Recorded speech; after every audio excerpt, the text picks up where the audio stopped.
할렐루야. 참 잘하셨습니다. 우리 옆분들 축복하십시다. 축복합니다.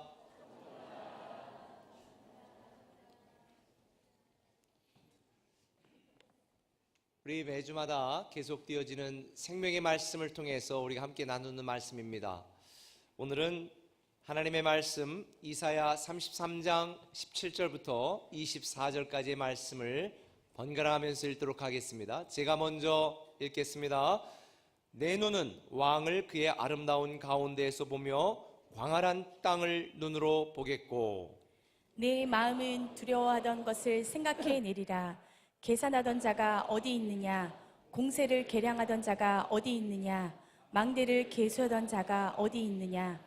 내가 강포한 백성을 보지 아니하리라. 그 백성은 방언이 어려워 내가 알아듣지 못하며 말이 이상하여 내가 깨닫지 못하는 자니라. 우리 절기의 시온성을 보라. 내 눈이 안정된 처소인 예루살렘을 보리니 그것은 옮겨지지 아니할 장막이라. 그 말뚝이 영영이 뽑히지 아니할 것이요 그 줄이 하나도 끊어지지 아니할 것이며 여호와는 거기에 위엄 중에 우리와 함께 계시리니 그곳에는 여러 강과 큰 호수가 있으나 노젓는 배나 큰 배가 통행하지 못하리라. 대저 여호와는 우리 재판장이시요 여호와는 우리에게 율법을 세우시니요 여호와는 우리의 왕이시니 그가 우리를 구원하실 것임이라. 다 함께 23절 4절 있습니다. 내 돛대의 줄이 풀렸으니 돛대의 밑을 튼튼히 하지 못하였고 돛을 달지 못하였느니라. 때가 되면 많은 재물을 탈취하여 나누리니 저는 자도 그 재물을 취할 것이며 그 거주민은 내가 병들었노라 하지 아니할 것이라. 거기에 사는 백성이 사죄함을 받으리라. 아멘. 제가 총회장 취임 예배 드린다고 했더니 많은 분들이 하도 물어보셔서 일단 영상 보고 잠깐 말씀 나누도록 하겠습니다. 영상 먼저 보겠습니다. 기독교 한국침례회가 어제 제107차 총회 임원 헌신 예배를 가졌습니다. 예배에서 안희묵 신임 총회장을 비롯한 신임 임원 11명은 특송과 세족식을 가지며 임기 동안의 헌신과 섬김을 다짐했습니다. 교단 교회 대표로 참석한 보전침례교회 강희정 목사는 설교자로 나서 임원들의 간절한 기도를 통해 하나님께서 교단의 모든 문제들을 해결해 주실 것을 확신한다고 말했습니다. 또 총회 임원은 십자가를 짓는 길이라며 겸손한 일꾼들로서 하나님 나라와 총회를 위해 힘써주기를 권고했습니다. 안희묵 총회장은 취임 인사에서 교단의 생존이 걸린 골든타임인 이때 교단을 위해 거룩한 소모품이 되겠다고 각오를 전했습니다. 장렬하게 교단을 위해서 하나님을 위해서 앞을 향해 나갈 겁니다. 근데 주님이 말씀하셨습니다. 죽고자 하면 산다고. 제가 죽는 길, 우리 임원단들이 죽는 길이 총회가 사는 길이라면 기꺼이 그렇게 할 것입니다. 한편 지난달 역대 최다 대의원이 참석한 가운데 치러진 열린 정기총회에서 신임 총회장으로 선출된 안희묵 총회장은 침례교 1번가를 통해 목회자들과 소통하는 한편 천개교회 재정과 목회 부문 지원 공약을 내세운 바 있습니다.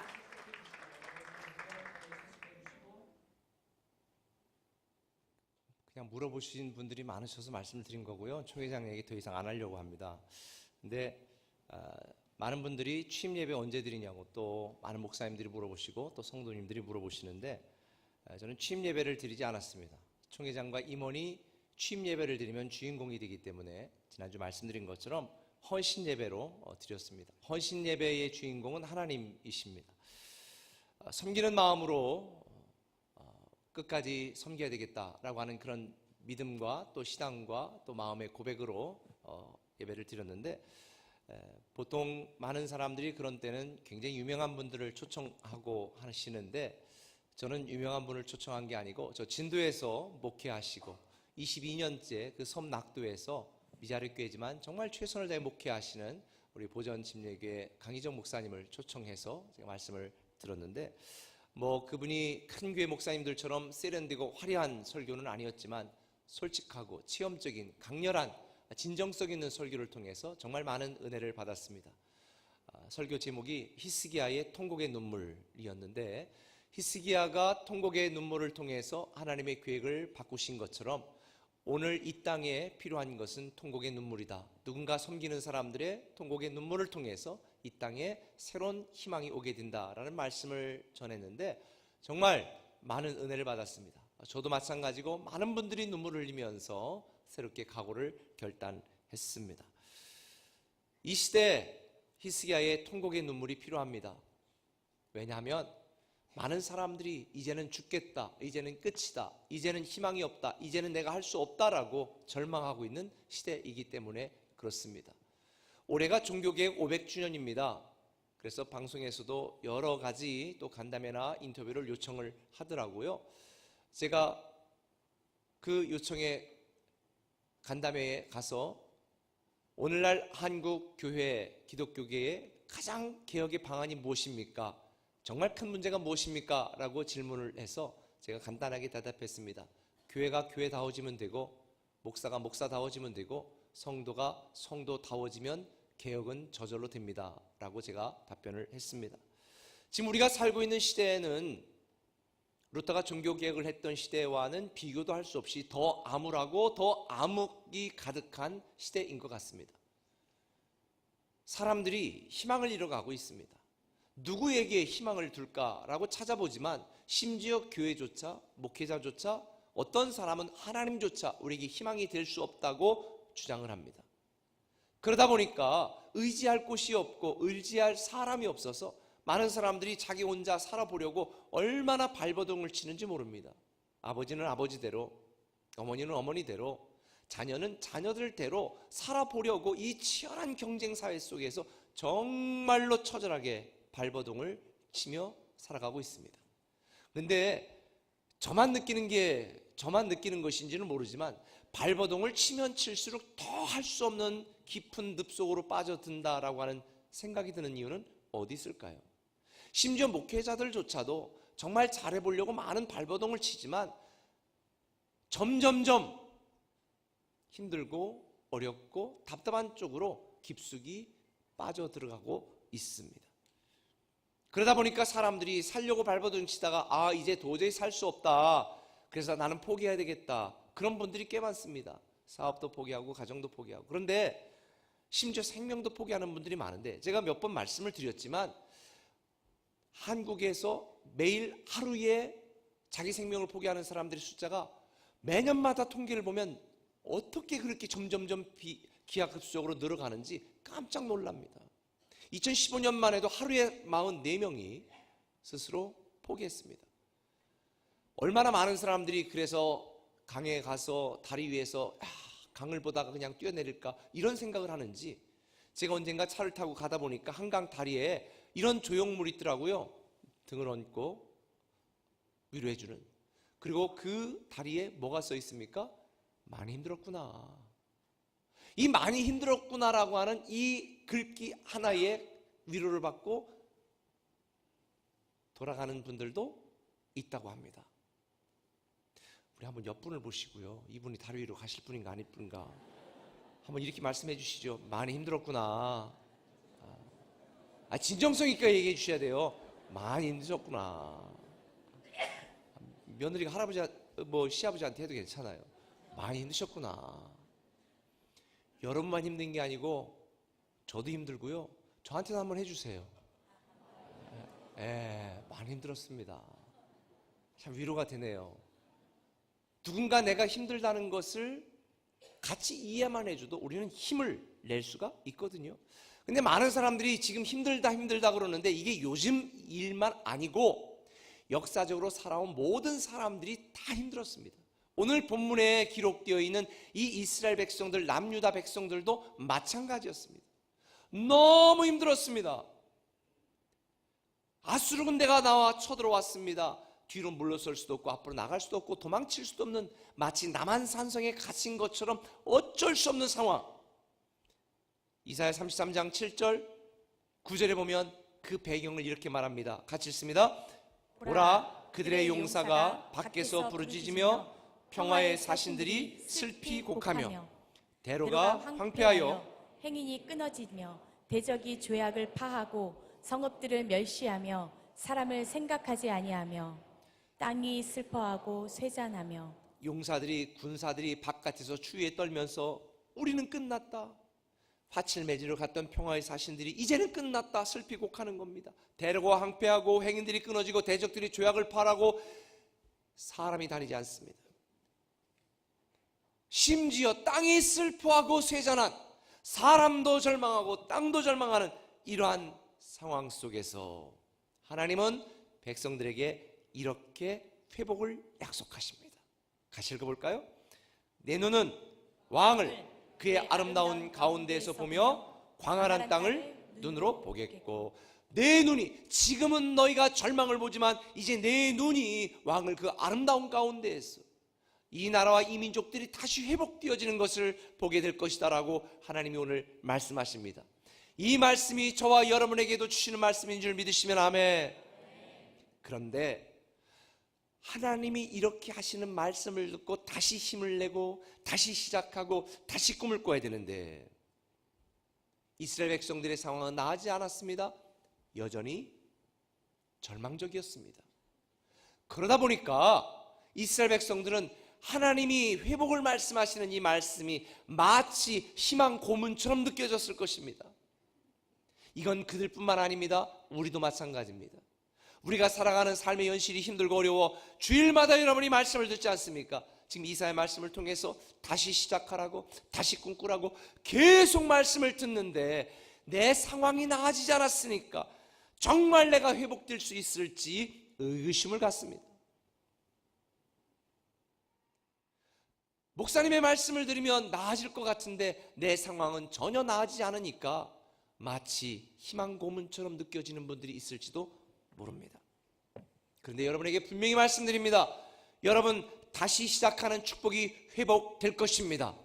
할렐루야. 하나님이 저와 여러분에게 주시는 모든 말씀이, 축복의 말씀이 저와 여러분들에게 현실이 될 것입니다. 할렐루야. 다시 시작하는 축복을 우리가 회복하려면 어떻게 될까? 너무 간단하지만 너무 중요한 그 첫 번째, 한번 따라합시다. 다시 확신하라. 다시 확신하라. 다시 확신하라는 것입니다. 오늘 18절을 보면 이런 말씀들이 있습니다. 같이 읽을까요? 19절까지. 내 마음은 두려워하던 것을 생각해내리라. 계산하던 자가 어디 있느냐? 공세를 계량하던 자가 어디 있느냐? 망대를 계수하던 자가 어디 있느냐? 내가 강포한 백성을 보지 아니하리라. 여기 보면 두 단어가 나오잖아요. 생각해내리라, 보지 아니하리라.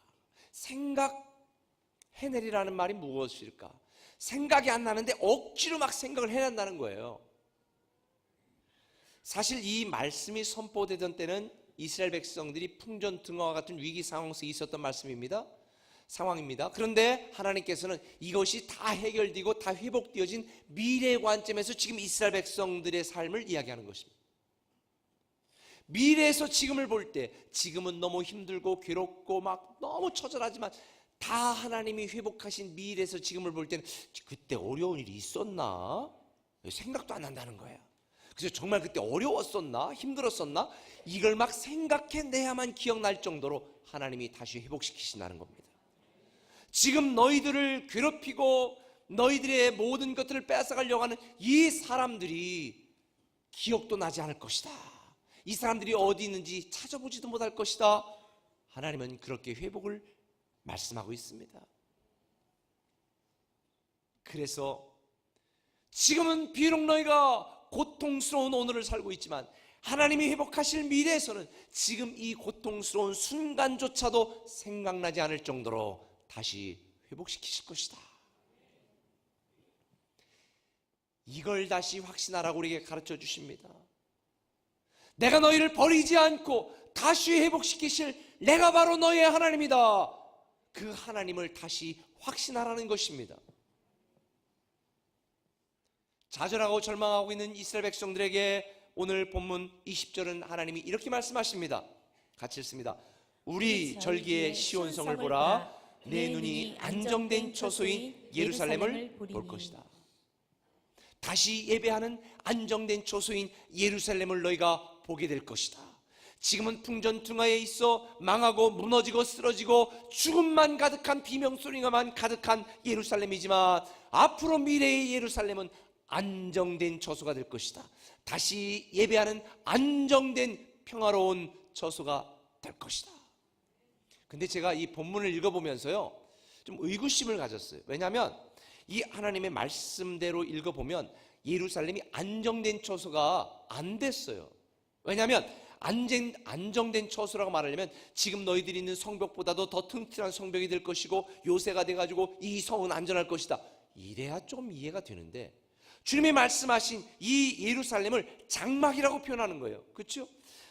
시온성을 보라. 내 눈이 안정된 처소인 예루살렘을 보리니 그것은 옮겨지지 아니할 장막이라. 이런 말이 나와요. 옮겨지지 아니할 장막이라. 여러분 알다시피 장막은 텐트예요. 텐트. 여기 합강에서 여러분 텐트 해보신 분 아시잖아요. 텐트라는 게 임시적인 거예요. 그게 안정된 게 아니에요. 바람이 심하게 불고, 그렇죠? 비바람이 내리면 너무 불안해요. 임시적인 거예요. 그런데 이 신뢰할 수 없는 환경인 장막을 왜 안정된 처소라고 했을까? 장막은 장막인데 좀 특별한 장막이에요. 다시 한번 읽어볼까요? 계속 시작. 그것은 옮겨지지 아니할 장막이라. 그 말뚝이 영영이 뽑히지 아니할 것이요. 끊어지지 아니할 것이며. 아니 장막인데 텐트인데 그 텐트를 고정시키려고 꼽아놓은 말뚝이 영원토록 뽑히지 않는다는 거예요. 그리고 그 텐트를 고정시키려고 매놓은 그 줄이 하나도 끊어지지 않는다는 거예요. 그러면 안정되지요. 임시 장막인데 튼튼합니다. 줄 하나 끊어지지 않습니다. 영원토록 안정된 거예요. 저는 이 말씀을 보면서 이게 무슨 의미인가 묵상하다가 한 가지 중요한 사실을 발견했어요. 여러분, 우리가 하나님이 회복을 명하시는 오늘 우리의 현재는요, 갑자기 나아지지 않아요. 텐트처럼 장막처럼 임시처처럼 불안한 우리 이 인생이 갑자기 대저택으로 짠 하고 바뀌는 게 아니란 말이에요. 갑자기 돌로 쌓은 엄청난 요새로 바뀌는 게 아니란 말이에요. 다시 말하면 여러분들이 지금 아프고 힘든 게 갑자기 짠하고 어느 날 갑자기 그냥 기적처럼 나아지지 않을 수도 있다는 거예요. 사업도 여전히 힘들 수 있다는 거예요. 자녀들도 여전히 지금 속썩일 수 있다는 거예요. 그런데 걱정하지 말라는 거예요. 왜? 안정된 처소라는 거예요. 아름다워질 거라는 거예요. 상황이 달라지거나 여건이 변한 것도 아니에요. 그런데 하나님이 우리와 함께 하시니까, 하나님이 우리와 함께 하시니까 안전하다는 거예요. 아무리 거센 풍파가 와도 말뚝 뽑히지 않는다는 것입니다. 아무리 바람이 심하게 불어도 줄 하나 끊어지지 않는다는 거예요. 이렇게 도우시는 하나님을 다시 확신하라는 것입니다. 저는 얼마나 위로가 됐는지 몰라요. 하나님을 믿고 섬기면서 내가 여전히 힘들고 어려울 수 있습니다. 근데 두려워할 필요가 없습니다. 염려할 필요가 없습니다. 의심할 필요가 없습니다. 우리와 함께 하시는 하나님이 안전하게 우리를 지켜주시고 반드시 승리하게 하시고 다시 시작하는 축복을 회복하신다고 말씀하신 것입니다. 우리의 삶이 하찮은 텐트처럼 보이지만 완전한 요새보다 더 튼튼한 요새라는 걸 믿으시면 아멘. 환경이 그대로라도 절대로 걱정할 이유가 없다는 것입니다. 지금 비록 우리가 고난을 당하고 내가 징계를 당하는 것처럼 느껴져도 하나님이 우리와 함께 하시니 우리는 염려할 필요가 없다는 것입니다. 우리를 사랑하시는 이 하나님을 다시 확신해야 됩니다. 그래서 디모데후서 1장 12절은 말합니다.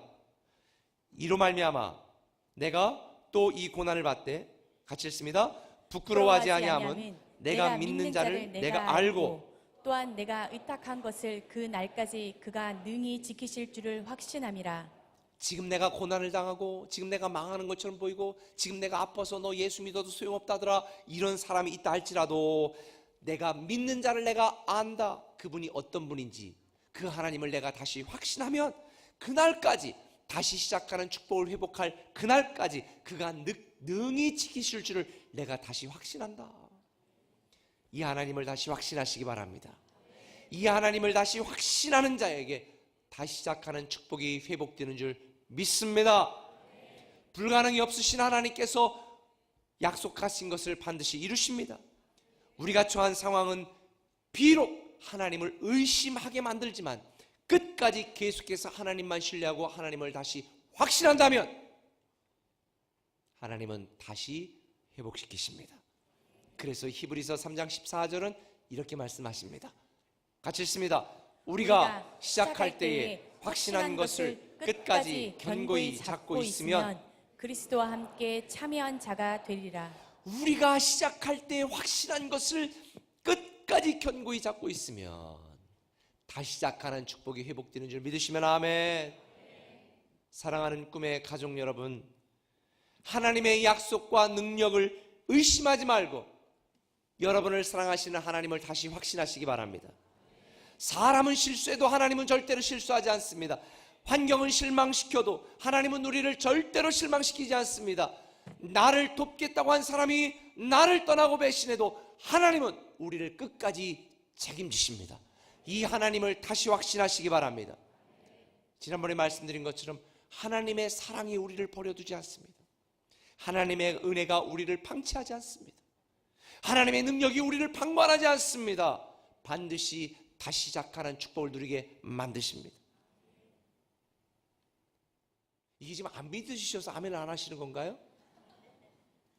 그래서 제가 여러분들을 위해서 오늘 본문 이사야 33장 10절을 메시지 성경으로, 이건 메시지 성경 우리말로 이해하기 쉽게 번역한 성경이거든요. 이걸로 제가 읽어드릴게요.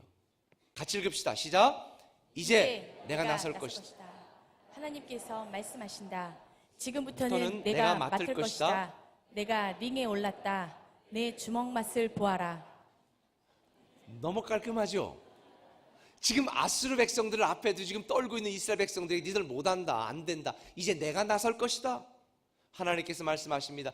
지금부터는 내가 맡을 것이다. 내가 링에 올랐다. 내 주먹 맛을 보여줄 것이다. 이게 허언이 아니에요. 열왕기하 19장 35절에 보니까 이스라엘 백성들을 두렵게 만들었던 아수르 백성들이 어떻게 됐어요? 이 밤에 여호와의 사자가 나와서 아수르 진영에서 군사 18만 5천 명을 친지라 아침에 일찍 일어나 보니 다 뭐가 됐더라? 송장이 됐더라. 세상에 송장이라는 단어가 이렇게 기분 좋은 단어인지는 제가 미처 몰랐어요.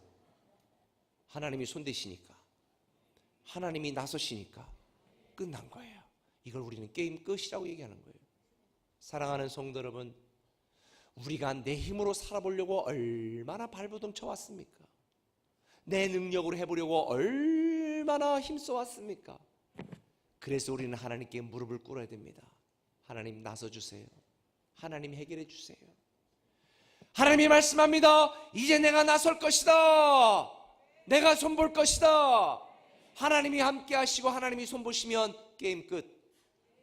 할렐루야.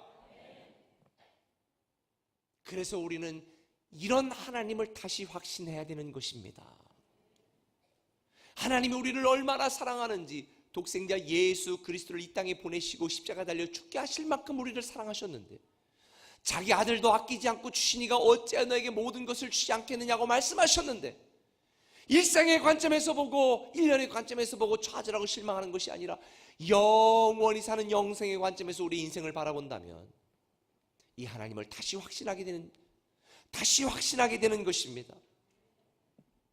저는 이 사랑의 하나님, 능력의 하나님을 다시 확신하시기를 예수님의 이름으로 축원합니다. 로마서 8장 37절 이하 말씀 같이 한번 읽어보십시다. 같이 읽습니다. 그러나 이 모든 일에 우리를 사랑하시는 이로 말미암아 우리가 넉넉히 이기느니라.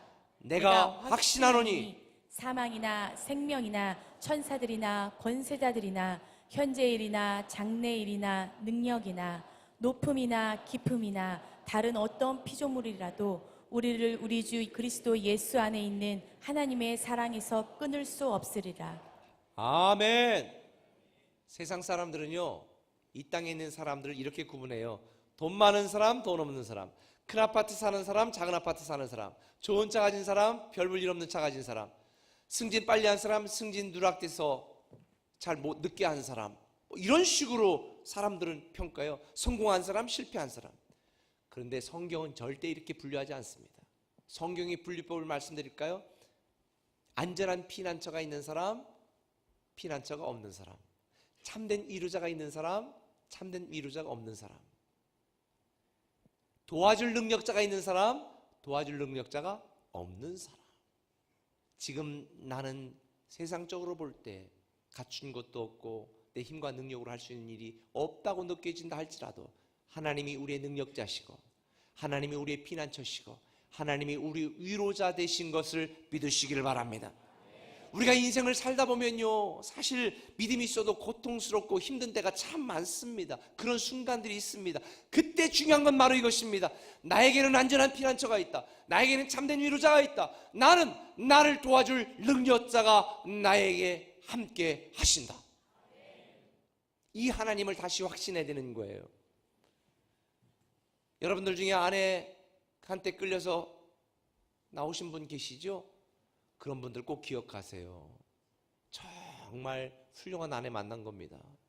가서 잘해주세요.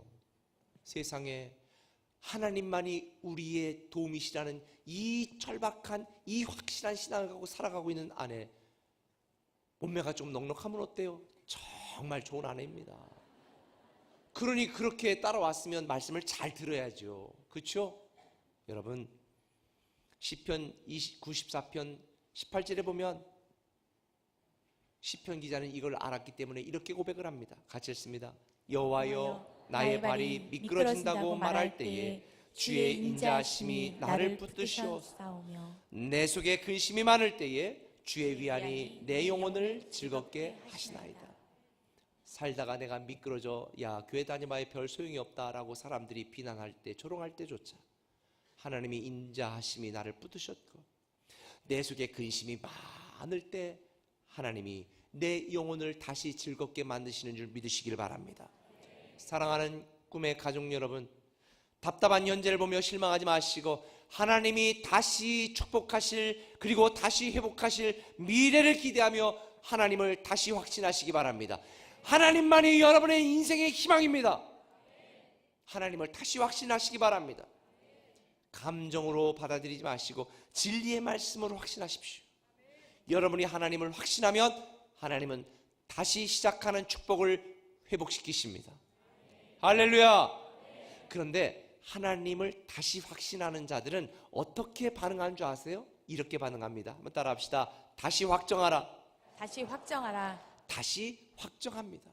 하나님이 나에게 어떤 하나님인지를 다시 확신한 자는요, 내가 하나님을 어떻게 믿고 어떻게 의지하고 하나님께 어떻게 헌신할 것인지 다시 우리의 믿음을 확정하게 되어 있어요. 우리가 고난 가운데 있는 분들에게 흔히 이렇게 말하잖아요. 사람이 감당할 시험 밖에는 하나님이 주지 않는다. 제가 지난 수요일 생수예배 때도 이 말씀을 드렸거든요. 그런데 이거는 그런 시험과 고통을 다 극복하고 이겨낸 사람들의 이야기지, 지금 내가 괴롭고 답답하고 이런 시험 가운데 있는 분들에게는 전혀 귀에 들어오지 않을 거예요. 나는 이 시험 못 견디겠다, 난 이런 고통 못 이겨내겠다, 그런 마음이 들고 있는 분들도 있을지 모르겠습니다. 그런데 여러분 꼭 이걸 아셔야 됩니다. 나를 도우시고 나와 함께 하시는 하나님에 대해서 확신을 갖고 있다면 우리는 그 하나님이 이 시험을 반드시 이기게 만드시고 이스라엘 백성에게 말씀하신 것처럼 나중에 내가 그때 어떤 시험 당했었나 생각해내느라고 애쓰게 만들 줄 믿습니다. 다시는 기억나지도 않을 거라는 거예요. 군대 갔다 온 남자분들은 아시지만 좀 뻥튀기 해가지고도 막 나 고참한테 맞아가지고 어쩌고 막 이런 얘기할 때 울면서 얘기하는 사람 봤어요? 다 웃으면서 무용담을 침튀기면서 얘기하잖아요. 그때 이렇게 훈련이 어땠고 막 어땠고 마찬가지예요. 나중에 하나님이 우리를 다시 시작하는 축복을 회복시켰을 때에 오늘의 고난과 아픔은 기억나지도 않고 즐거운 추억거리가 될 것입니다. 지금 힘든 가운데 있는 분들은 여러분, 하나님이 여러분을 나중에 아름답게 만드는, 간증거리를 만드는 추억을 만들고 있다고 꼭 기억하시기를 바랍니다. 오늘 이 시간, 이 순간이 나중에 여러분에게 큰 간증거리, 추억거리가 될 줄 믿습니다. 그래서 우리는 하나님의 말씀에 순종하고 계속 하나님만 섬기며 살겠다고 우리의 믿음을 다시 확정해야 됩니다. 꼭 그렇게 하셔야 됩니다. 왜냐하면 그 이유를 알려드릴게요. 왜냐하면 이게 너무 중요하거든요. 원문으로 보면 본래 21절과 22절에 키라고 하는 히브리어 단어 왜냐하면이라는 접속사가 있는데 우리 개역개정에서는 이 접속사를 번역을 안 했어요. 물론 번역을 안 해도 전혀 문제가 없기 때문에 안 한 것 같아요. 근데 이 접속사 키를 왜냐면이라고 번역을 하면요, 너무 은혜가 됩니다. 왜 우리가 다시 하나님을 확신하고 왜 우리가 다시 하나님께 우리의 믿음을 확정해야 되는가? 왜냐하면 21절 있습니다. 21절, 왜냐하면 여호와는 거기에 위험 중에 우리와 함께 계시니니. 왜냐하면 하나님이 우리와 함께 하시니까. 22절은 또 뭐라고 하는 줄 아세요? 요 앞에 또 왜냐하면 또 생략됐어요. 다시 읽습니다. 왜냐하면 여호와는 우리 재판장이시오, 여호와는 우리에게 율법을 세우시니요, 여호와는 우리의 왕이시니 그가 우리를 구원하실 것임이라. 사실은 이렇게 읽어 맞아요. 우리가 왜 다시 마음을 하나님에 대한 믿음과 마음을 확정해야 되는가? 왜냐하면 여호와는 우리의 재판장이시니까. 왜냐하면 여호와는 우리의 왕이시니까. 왜냐하면 그가 우리를 구원하실 것이니까.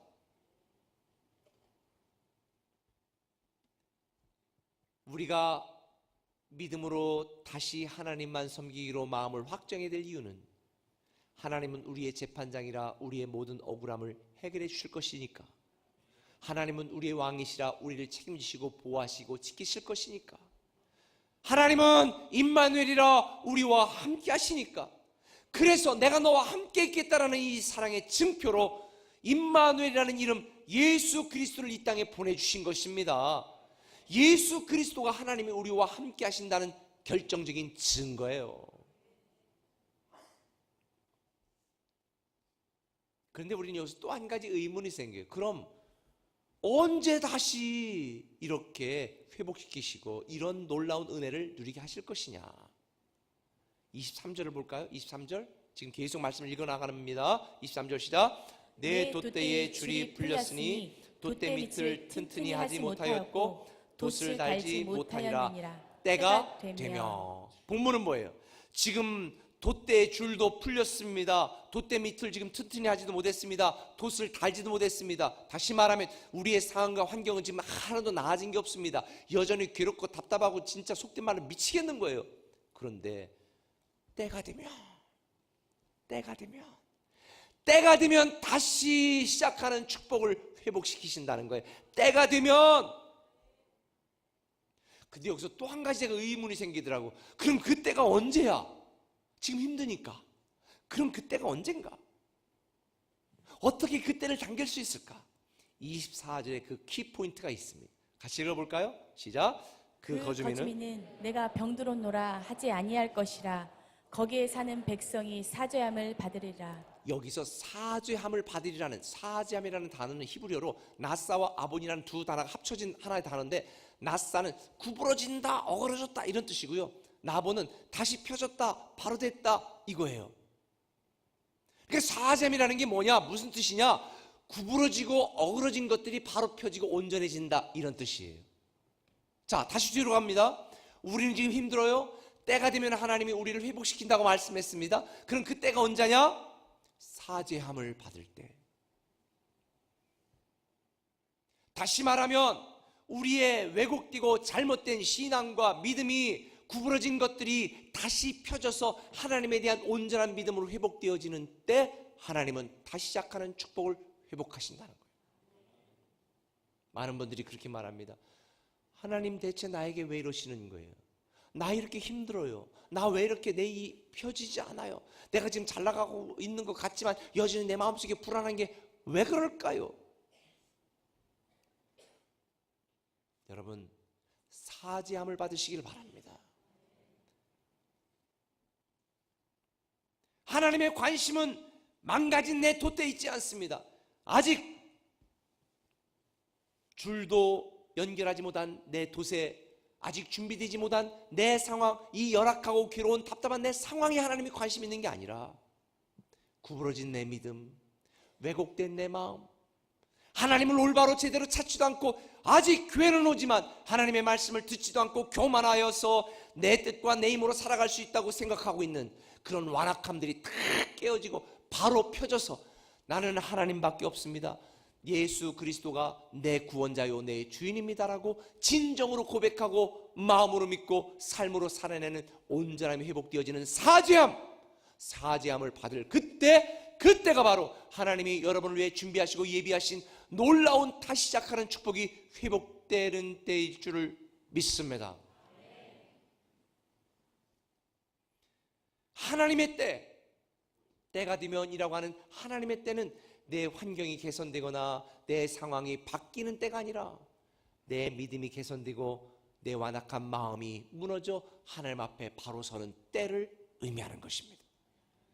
세상을 향한 욕심, 탐욕으로 오염되어지고 아직도 하나님의 말씀을 듣고도 깨닫지 못하고 세상적으로 내 고집과 내 욕심으로 내가 하고 싶은 일들을 하며 살아가는 내 이 죄악 하나님 앞에 다 내어놓고 정말 구부러진 것들이 다시 펴지고 왜곡된 것들이 다시 온전해지고 무너진 것들이 다시 회복되어서 이제는 내 계획, 내 뜻이 아니라 나에 대한 하나님의 계획과 하나님의 목적과 하나님의 뜻을 따라 살겠더라고 하나님 앞에 손들고 회개하는 그때 하나님께서는 비로소 여러분에게 삶이 비록 안정되어 있지 않은 장막과 같은 인생이라 할지라도 여러분을 안전하게 지켜주시고 다시 이기고 승리하도록 만들어주시는 줄 믿으시길 바랍니다.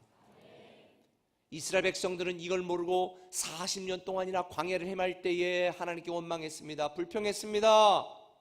대체 왜 우리를 이 광야에 거친 광야에 몰아서 우리를 이렇게 괴롭고 답답하고 고통스럽게 만드는 것입니까? 원망하고 불평했습니다. 그들을 향해 하나님은 신명기 8장 16절에 이렇게 말씀하셨잖아요. 같이 읽습니다. 내 조상들도 알지 못하던 만나를 광야에서 내게 먹이셨나니 이는 다 너를 낮추시며 너를 시험하사 마침내 내게 복을 주려 하심이었느니라. 여러분을 낮추시고 여러분을 시험하셔서 마침내 finally 마침내 여러분들에게 복을 주기를 원하신 거예요. 왜 마침내 복을 주시는 하나님의 복을 경험하지 못하는 줄 아십니까? 왜 여러분을 이 예배는 하나님의 때가 오지 않는 줄 아십니까? 여러분은 낫사의 상태에 머물러 있기 때문에 아본 다시 구부러진 게 표제되는데 아직 아사의 상태에 머물러 있어. 구부러진 상태로 왜곡된 상태로 있어. 교회는 왔다 갔다 하지만 여전히 내 고집 내 주장으로 살고 있어. 말씀은 듣지만 말씀을 나에게 주신 하나님의 말씀으로 받아들이지 않아 판단하고 평가하는 일에만 익숙해. 사랑하는 꿈의 가족 여러분, 아마도 여러분들 중에는 광야 학교에 여전히 남아있는 분들이 많을 것입니다. 지금 몇 년째 광야 학교에 다니고 계십니까? 왜 아직도 졸업을 못 하셨나요? 하나님은 빨리 졸업시켜서 여러분들이 하나님께 멋진 하나님의 사람으로 쓰임받기를 원하고 있는데 나이는 60 됐는데 아직도 광야 학교에 졸업을 못하고 계속 유급되고 있다면, 교회는 10년 다녔는데 아직도 계속해서 정학, 부기정학, 정학, 부기정학 반복되면서 그 학교에 남아있다면 이건 누구의 잘못일까요? 저는 여러분 모두가 광야 학교를 빨리 졸업하고 하나님께 멋지게 쓰임받는 하나님의 사람들 되시기를 예수님의 이름으로 축원합니다. 하나님은 우리를 복주시려고 항상 준비되어 있습니다. 내 믿음의 준비만 되면 하나님의 때에 누리게 하십니다. 내가 준비만 되면 하나님의 축복은 언제나 저와 여러분의 현실이 됩니다. 여러분의 믿음을 확정하시기 바랍니다. 여러분의 하나님에 대한 헌신을 다시 확정하시기 바랍니다. 여러분이 마음을 다시 확정하는 순간 하나님만 믿기로, 하나님만 의지하기로, 하나님만 바라보기로 여러분의 믿음을 다시 확정하는 순간 여러분의 미래는 다시 시작하는 축복이 회복되는 미래가 될 것입니다. 근데 여기서 한 가지 제가 이 확정이라는 단어를 한문으로도 찾아봤어요.